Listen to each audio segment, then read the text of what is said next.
ابھی اگرچہ میرا یہ موضوع نہیں تھا، لیکن بہرحال یہ ایک بات آ گئی. جس آیت کو میں نے اپنا مختصر سے اس گفتگو کا موضوع بنایا ہے وہ آیت ہے سورہ توبہ، آیت نمبر 119. خداوند متعال کا فرمان ہے کہ یا ایھا الذین آمنو، کہ اے صاحبان ایمان، اے وہ لوگ جو ایمان لائے، تقوی الہیہ اختیار کرو. یا ایھا الذین آمنوا اتقوا اللہ، تقوی الہیہ اختیار کرو. وَكُونُوا مَعَ الصَّادِقِينَ، اور ہو جاؤ صادقین کے ساتھ. بس اسی آیت کی تفسیر بیان کرنی ہے، اور میرے بعد قبلہ حیدر نقوی صاحب انشاءاللہ تشریف لا چکے ہیں ابھی، تو وہ بھی تشریف لائیں گے، خطاب فرمائیں گے. تو بہرحال اس آیت کے اندر 3 نکات جو تفسیری نکات ہیں وہی آپ کے سامنے بیان کروں گا. پہلا نقطہ کہ خود خداوند متعال نے جو صاحبان ایمان کو تقوی الہیہ کے اختیار کرنے کا حکم دیا ہے، تو اس کا معنی پہلا تو یہ ہے کہ اللہ کے نزدیک، قرآن کے نزدیک ایمان اور چیز ہے اور تقوی اور چیز ہے. اگر ایک چیز ہوتی تو کہنے کا مقصد نہیں تھا کہ کہتے کہ اے ایمان والو تقوی اختیار کرو. اگر متقی وہی مومن ہوتے تو وہ تو ان کو پہلے حاصل تھا. لیکن جب فرما رہا ہے کہ خدا کہ آپ تقوی الہیہ اختیار کرو، تو اس کا معنی یہ ہے کہ ایمان اور تقوی 2 الگ الگ چیزیں ہیں. جیسے خود قرآن کے اندر ایک اور آیت کہ وقالت الاعراب آمنا، کہ اے نبی یہ اعراب کہتے ہیں، یہ عرب کے بادیہ نشین جو ہیں، یہ بدو جو ہیں آسان الفاظ میں، یہ کہتے ہیں کہ ہم ایمان لے آئے. تو خدا نے کیا کہا کہ تم لوگ ایمان نہیں لائے، وَلَكِنْ قُولُوا أَسْلَمْنَا، کہ تم ان سے یہ کہو کہ ہم تو اسلام لائے ہیں. وَلَمَّا يَدْخُلِ الْإِيمَانَ فِي قُلُوبِكُمْ، ایمان تو ابھی تمہارے دلوں میں داخل ہوا ہی نہیں ہے. یعنی اس سے کیا ظاہر ہوا کہ اسلام اور ایمان کے اندر بھی فرق ہے. اور یہ بھی واضح ہو جاتا ہے کہ اس دور کے اندر بھی ایسے افراد موجود تھے کہ جو دعوی ایمان کرتے تھے، لیکن قرآن کے نزدیک ان کا ایمان قابل قبول نہیں تھا. باتیں بہت سی ہیں، لیکن مختصر کر کے آگے چلوں گا. ایک خاص جگہ پر آپ لے جانا چاہتا ہوں. تو بہرحال جب ہم قرآن اور روایات کا جب مطالعہ کرتے ہیں تو ہمیں بندگی خدا، عبودیت پروردگار کے قرآنی لحاظ سے 3 معیار، 3 مراحل ملتے ہیں. پہلا مرحلہ اسلام، دوسرا مرحلہ ایمان، اور تیسرا مرحلہ اور تیسرا درجہ ہے وہ ہے مرحلہ تقوی. یہ 3 مراحل ہیں. مرحلہ اسلام کیا ہے؟ مرحلہ اسلام یہ ہے کہ قول لا الہ الا اللہ محمد الرسول اللہ، یعنی شہادتین کا اقرار. یہ کیا ہے؟ اسلام.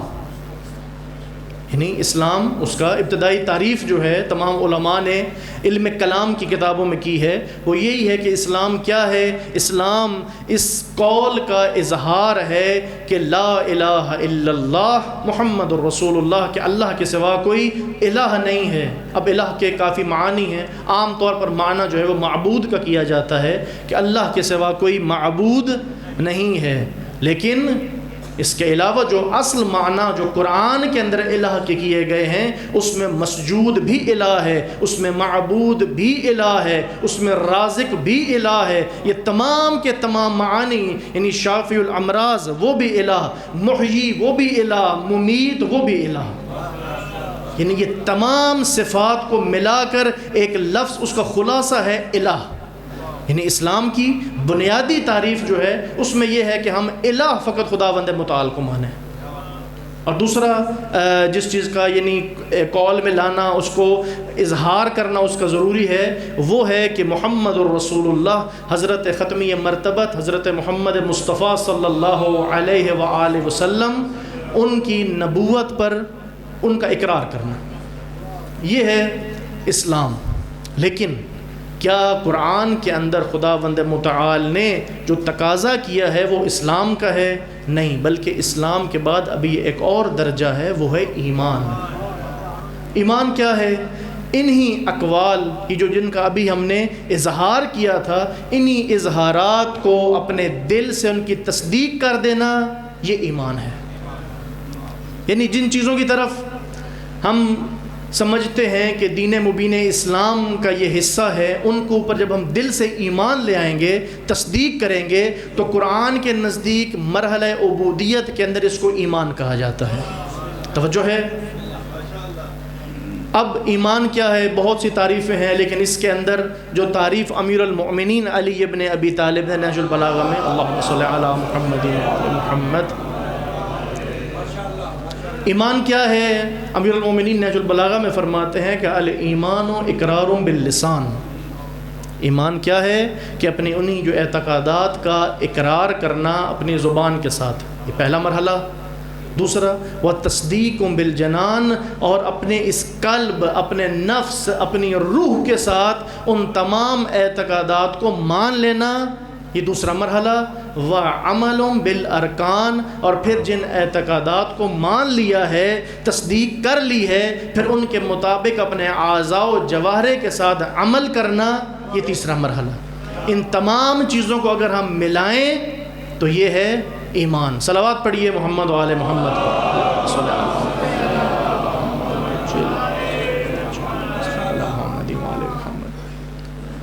تیسرا مرحلہ، بات کو آگے بڑھاؤں، وہ ہے مرحلہ تقویٰ، کہ جو اس آیت میں خداوند متعال نے اہل ایمان سے جس چیز کا تقاضا کیا ہے وہ کیا ہے؟ تقویٰ الہی۔ یا ایھا الذین آمنوا اتقوا اللہ، تقویٰ الہی کو اختیار کیجئے۔ اب تقویٰ کیا ہے؟ جانتے ہیں، سنتے رہتے ہیں، علماء کی محفل ہے کہ تقویٰ کا جو عام معنی کیا جاتا ہے وہ یہ ہے کہ اس دنیا کے اندر معصیت پروردگار سے اپنے آپ کو محفوظ رکھا جائے، اور آخرت کے اندر عذاب الہی سے اپنے آپ کو بچا کے رکھا جائے۔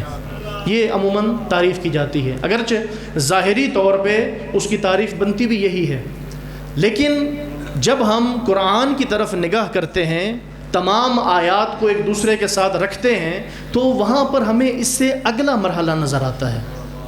یعنی صرف یہیں پہ رک نہیں جاتے کہ یہاں پر کچھ خاص اعمال سے بچنا ہے، کچھ خاص اعمال کو انجام دینا ہے تو اس کو تقویٰ کہا جاتا ہے، نہیں، بلکہ جب ہم آیات قرآنیہ کی طرف رجوع کرتے ہیں تو قرآن ہمیں کہتا ہے کہ یا ایھا الذین آمنوا اتقوا اللہ حق تقاتہ، کہ تم تقوی الہیہ اختیار کرو اور اس تقوی کا حق ادا کرو۔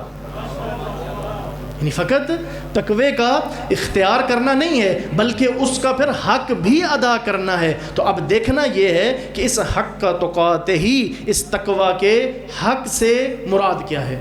قبلہ کی آمد پر ایک دفعہ بآواز بلند صلوات پڑھی ہے۔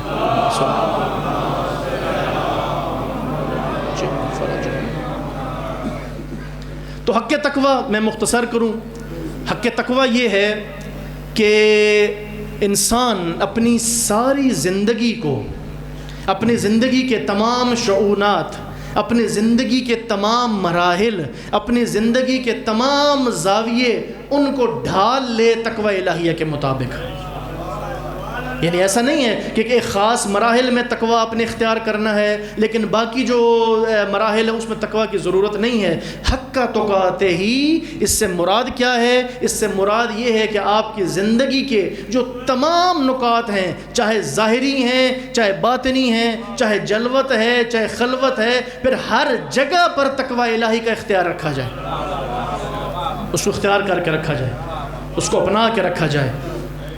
قرآن کے اندر ایک جو تعبیر تقوی کے بارے میں استعمال ہوئی ہے وہاں پہ کہا گیا ہے وَلِبَاسُ التَّقْوَى ذَلِكَ خَيْرٌ، تقوی کو لباس کہا گیا ہے۔ لباس کیا ہوتا ہے؟ لباس کس لیے پہنا جاتا ہے؟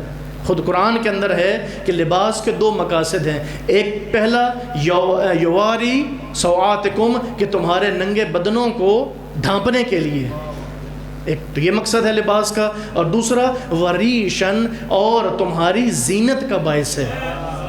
لباس دو مقصد ہوتے ہیں نا، ایک تو آپ کو ڈھانپنے کے لیے ہے اور دوسرا آپ کی زینت کا باعث ہے. تو اب خداوند متعال پھر اسی کے آگے اگلے مرحلے میں فرماتا ہے وَلِبَاسُ التَّقْوَىٰ، باقی لباس اپنی جگہ پر، لیکن اگر مجھ سے پوچھو خدا فرماتا ہے کہ لباس التقویٰ، کہ تقویٰ کا لباس، ذالک خیر، بہترین لباس تقوی کا لباس ہے. تو اب معنی یہ ہے کہ جب لباس کہا گیا تو اس کا مطلب یہ ہے کہ آپ کی پوری زندگی کو تقوی ڈھانپے ہوئے ہو،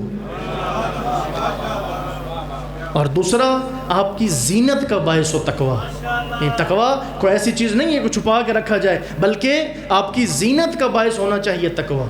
اور دوسری تعبیر وَتَزَوَّدُوا، کہ تم راہ اپنے اس سفر کا، اس راہ سفر کے لیے زاد راہ تیار کر کے رکھو.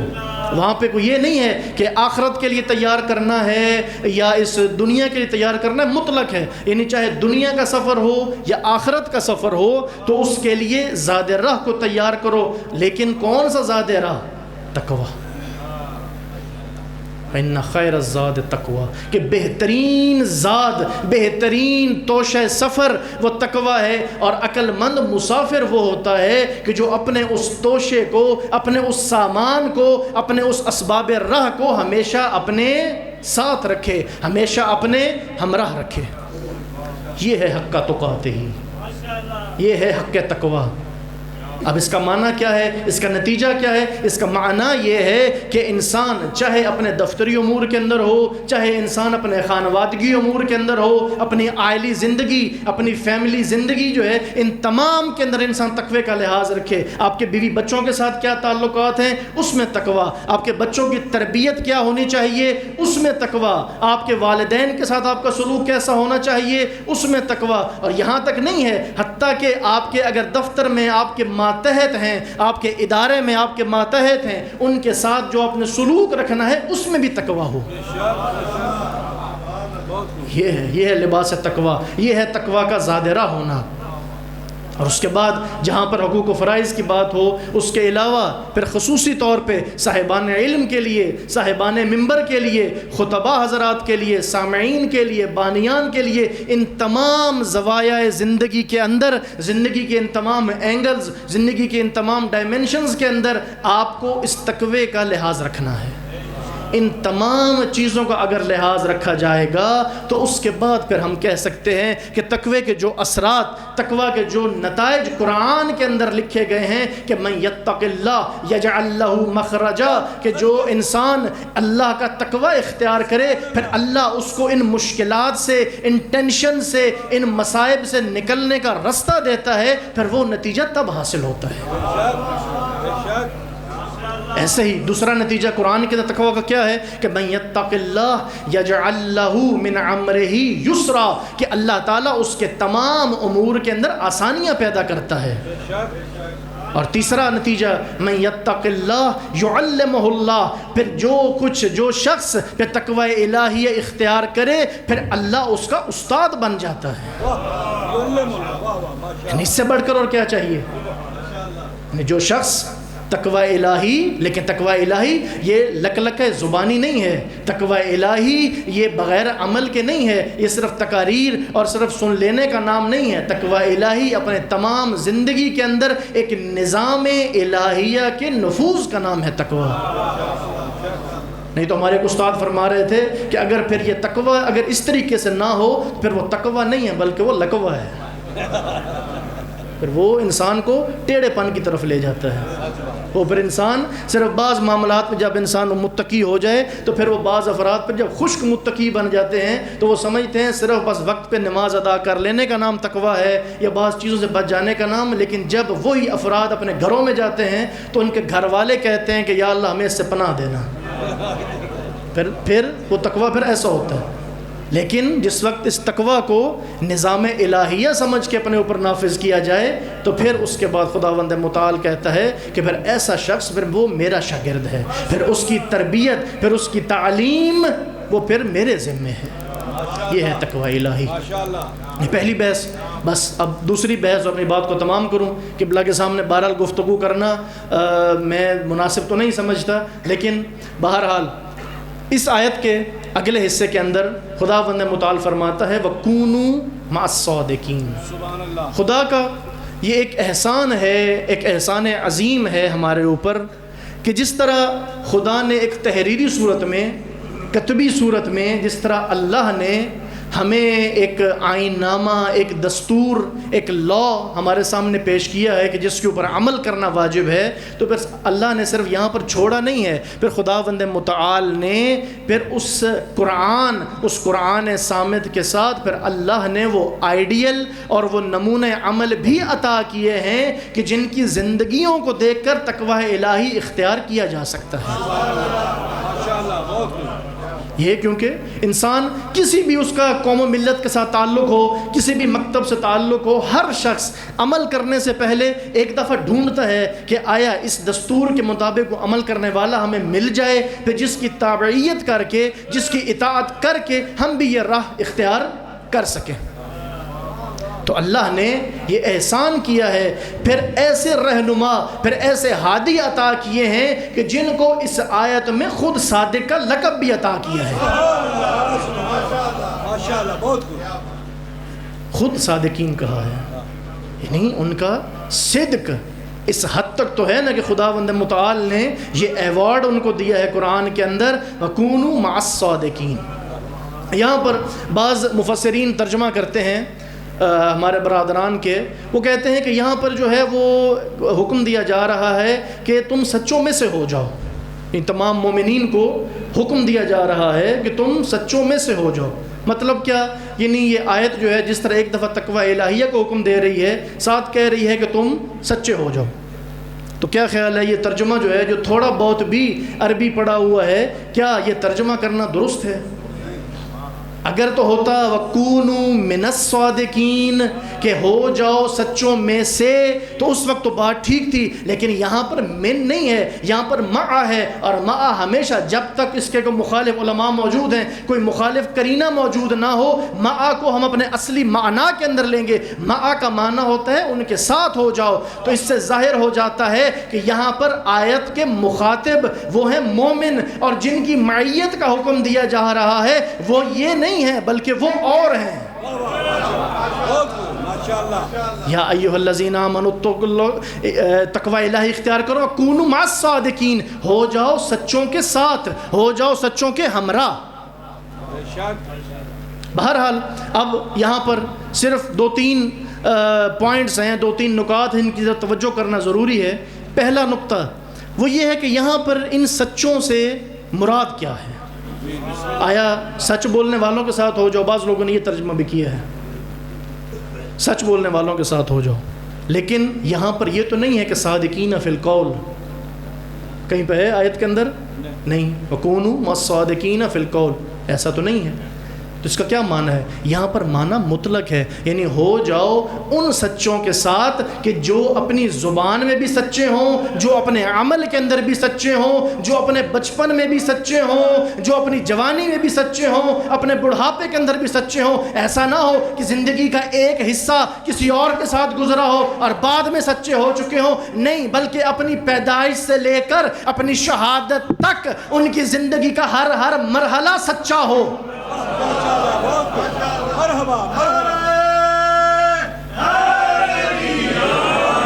ماشاءاللہ بر محمد و آل محمد صلوات اللہم صلی علی محمد و آل محمد. یعنی زندگی کے ہر مرحلے کے اوپر وہ سچے ہوں.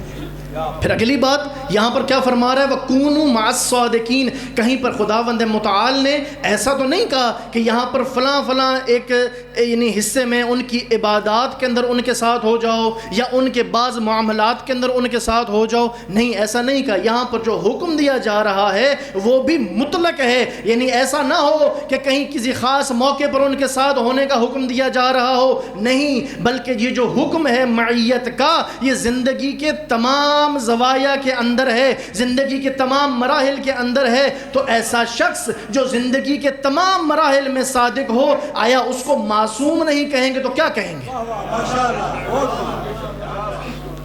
یعنی یہاں پر خدا حکم دے رہا ہے کہ ہو جاؤ معصومین کے ساتھ، ہو جاؤ معصومین کے ساتھ۔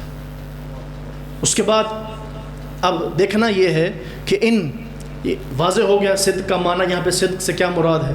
پھر اگلا مسئلہ یہ ہے کہ اب یہاں پر ان صادقین کے مصادیق کون کون ہیں، ان صادقین سے شخصیات کون کون سی مراد ہیں، کیا آیا ہر شخص اس سے مراد ہے؟ یہاں پر جناب علامہ فخر رازی انہوں نے بڑی عظیم بات کی ہے، اگرچہ وہ امام المشککین مشہور ہیں فخر رازی، امام المجرم کے خود اہل سنت کے ہاں ان کے جو ہیں وہ بعض افراد انہوں نے ان کا یہ لقب رکھا ہوا ہے کہ ان کی عادت ہے کہ جہاں پر بھی وہ آیت جو ہے وہ تھوڑا بہت اس سے کوئی اگر فضیلت اہل بیت نکلتی ہو تو اس کو توڑ موڑ کے دوسری طرف لے جاتے ہیں، لیکن اس آیت کے ذیل میں بڑی پیاری بات کی انہوں نے کہا ہے کہ کونوا مع الصادقین۔ اس آیت سے مراد تو یہ ہے کہ یہاں پہ اطاعت معصوم کی بات ہو رہی ہے، لیکن ہم کیا کریں، ہمیں موجودہ دور میں معصوم ملتا نہیں ہے۔ دیکھیں نا، یہ آدھی بات کہہ کے اور اس کے بعد فرماتے ہیں کہ ہمیں اب ملتا نہیں ہے، تو لہٰذا اس کا بہترین حال یہ ہے کہ اس سے مراد اجماع امت لے لیا جائے، امت کا اجماع جس بات کے اوپر ہو جائے وہ معصوم ہے۔ تو عزیز ہم یہاں پر اتنا کہیں گے، اے علامہ فخر رازی یہ بات آپ کریں تو شاید مان لیں، لیکن جن کے پاس ایک نہیں پورے 14 معصوم ہوں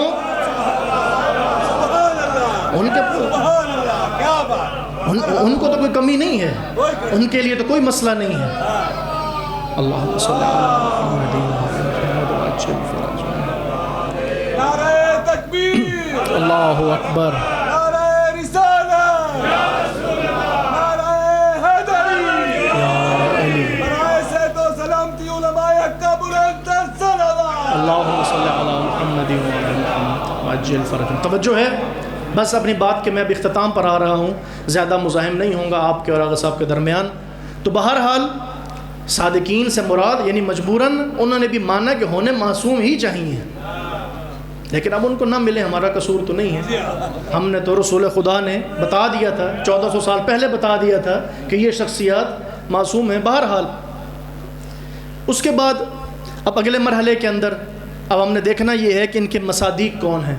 تو بڑا آسان طریقہ ہے، اگر پہچاننا ہو کہ معصوم کون ہیں تو بڑا آسان طریقہ ہے، اس آیت کے اندر جو صادقین جن سے خداوند متعال مخاطب ہے، جن کی معیت کا حکم دے رہا ہے، اس کے بڑے آسان طریقہ ہے۔ آسان طریقہ یہ ہے کہ آپ قرآن کو کھولیے، قرآن کے اندر دیکھیے کہ خدا نے کاذبین جن کو کہا ہے ان کاذبین کے مقابلے کے اندر جو آئے گا وہ صادقین ہوگا۔ اب کاذبین کون ہیں تو آج دیکھیے آیت مباہلہ آپ کے سامنے ہے، فَمَنْ حَاجَّكَ فِيهِ مِنْ بَعْدِ مَا جَاءَكَ مِنَ الْعِلْمِ فَقُلْ تَعَالَوْا نَدْعُوا أَبْنَاءَنَا وَأَبْنَاءَكُمْ وَنِسَاءَنَا وَنِسَاءَكُمْ وَأَنفُسَنَا وَأَنفُسَكُمْ ثُمَّ نَبْتَهِلْ وَنَجْعَلْ لَعْنَةَ اللَّهِ عَلَى الْكَاذِبِينَ۔ تو جن کاذبین کے اوپر اللہ نے لعنت کی ہے تو دیکھو ان کاذبین کے جو مقابلے پہ ہے وہ صادقین۔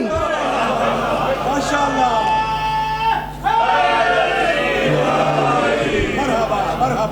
وہ ہیں صادقین، پریشانی کی بات تو ہے نہیں، خود قرآن کے اندر ہے۔ جن کاذبین کے اوپر لعنت کرنے کے لیے اللہ جن کو بھیجے ان سے بڑھ کر کوئی صادق ہو سکتا ہے؟ کوئی نہیں ہو سکتا۔ یہ ہیں صادقین، ہم فاطمہ و ابوہا و بعلہا و بنوہا، یہ ہیں صادقین۔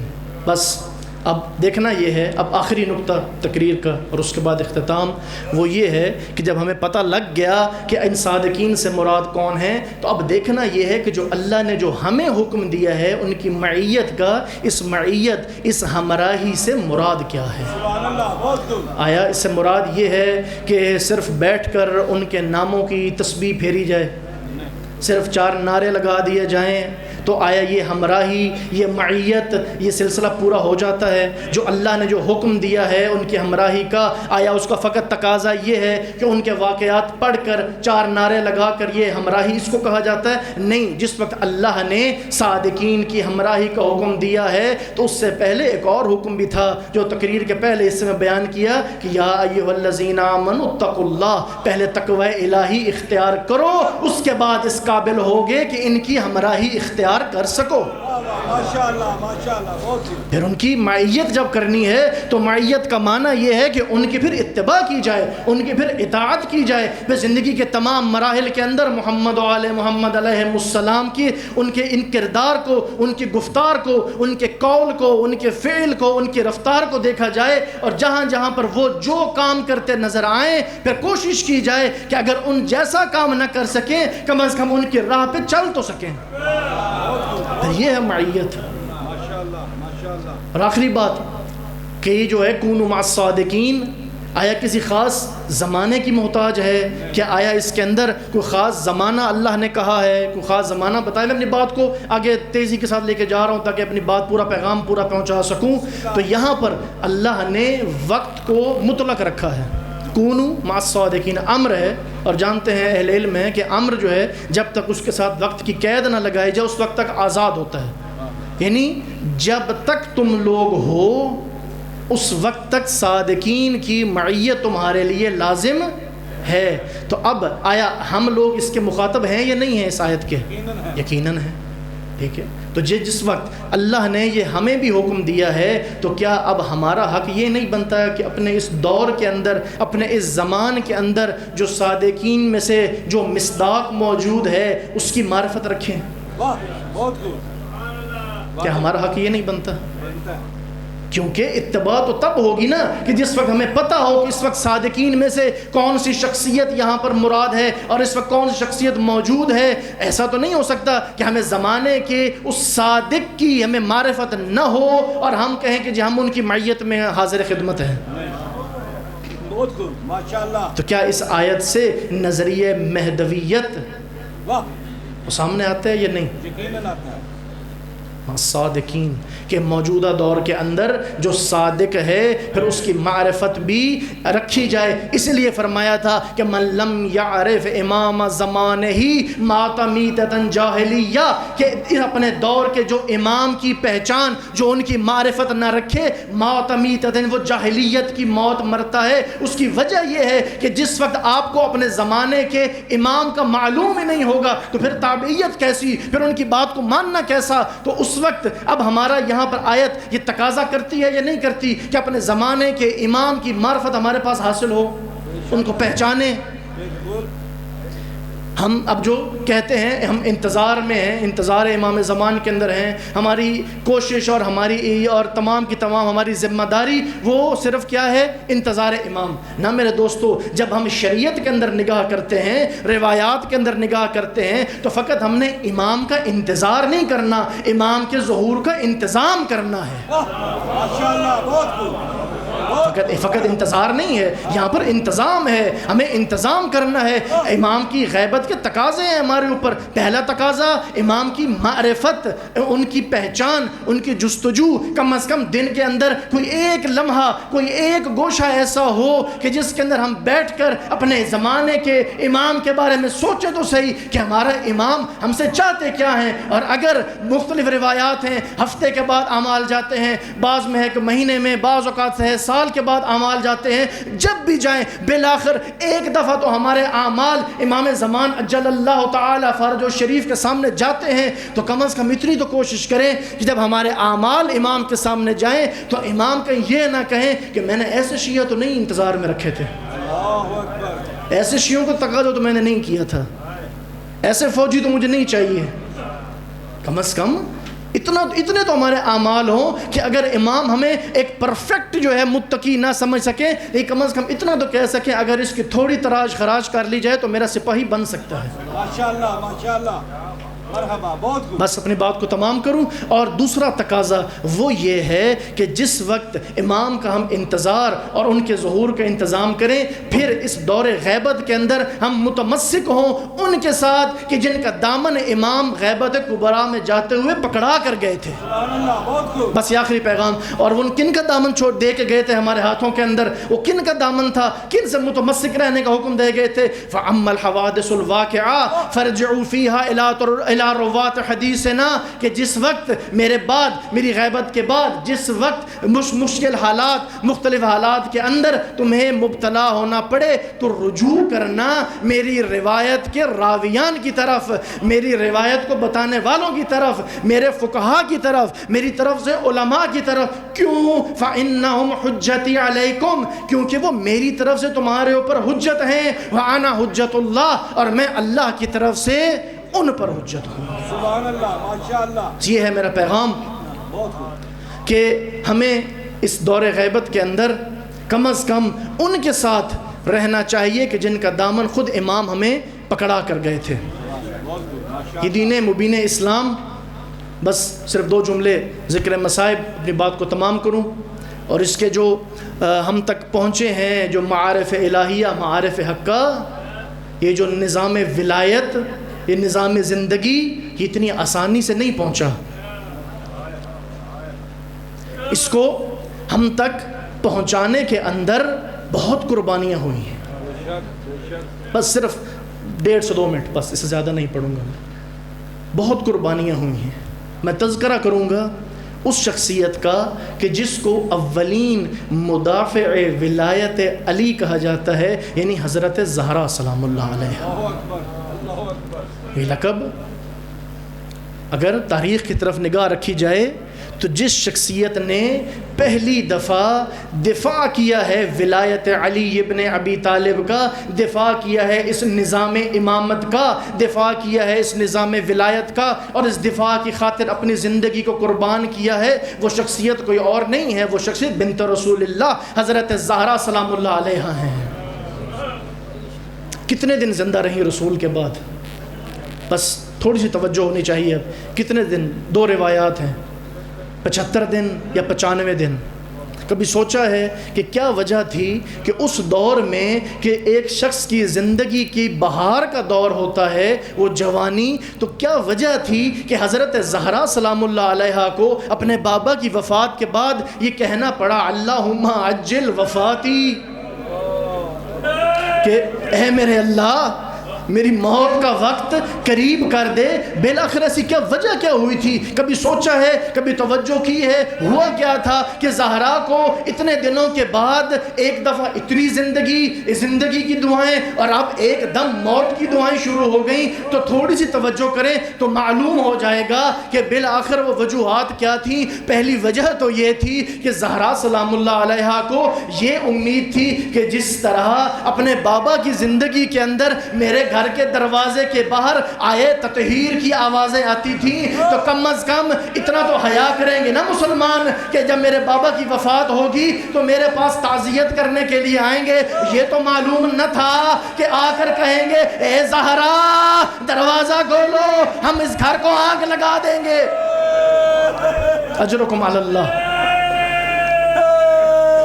یہ تو خیال نہیں تھا نا حضرت زہرا کو کہ میرے بابا کی وفات کے اتنے دنوں کے بعد ابھی چند دن گزرے ہیں، ابھی رسول اللہ کی قبر کی مٹی گیلی تھی، لیکن اتنے دنوں کے بعد ہی لوگوں کے رویے تبدیل ہو جائیں گے۔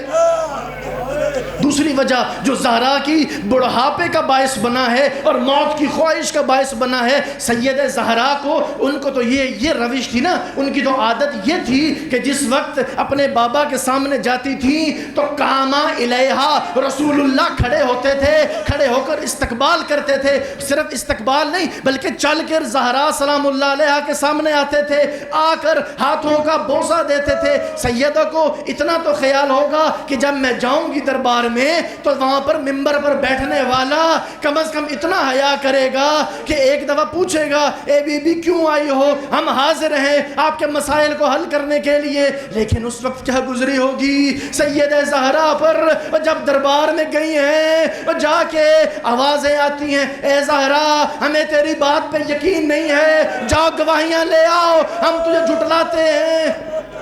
اجرکم علی اللہ، خدا آپ کو سلامت رکھے۔ بس ختم کرو اپنی بات کو۔ اور حضرت زہرا سلام اللہ علیہا بہت ستم، بہت ظلم انہوں نے دیکھے، اپنی بات کو مختصر کر رہا ہوں، لیکن میں اتنا تو کہوں گا نا، اے حضرت زہرا سلام اللہ علیہا، جب آپ دربار گئی تھی نا، دربار جا کر جس وقت سارے کے سارے امیر المؤمنین کو رسیوں میں ڈالا جا چکا تھا، وہاں پر دربار میں پیش کیا جا چکا تھا، لیکن اے زہرا کم از کم اتنی اچھی قسمت تو تھی نا آپ کی کہ اپنے عزت، اپنی اس حرمت کو باقاعدہ حفاظت آرام سے اپنے گھر واپس تو لے آئی تھی نا، کم از کم باقی زندگی امیر المومنین کے ساتھ گزاری تو تھی نا، ان کی نجات کا باعث تو بن گئی تھی نا۔ لیکن ہمیں نہیں بھولتا تلہ زینبیہ کہ جب عصر عاشور تھی اس وقت بی بی زینب سلام اللہ علیہا 70 قدم کے فاصلے پر کھڑی تھی اور کہتی تھی یا ابن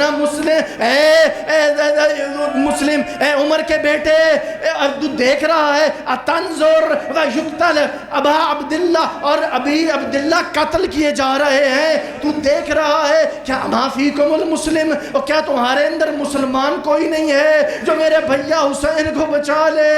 اے کاش زینب کی دعائیاں کام آ جاتی، اے کاش مسلمان پیچھے ہٹ جاتے، لیکن ہائے حضرت زینب دعائی دیتی رہی اور سامنے شمر کا کند خنجر چلتا رہا، ابھی دعائیاں دے رہی تھی کہ عاشور میں آواز بلند ہوئی، الا قد قتلا ابو عبداللہ مارے گئے، الا قد ذبح ابو عبداللہ کو ذبح کر دیا گیا، الا لعنت اللہ علی القوم الظالمین وسیعلم الذین ظلموا ای منقلب ینقلبون، وآخر دعوانا ان الحمد للہ رب العالمین۔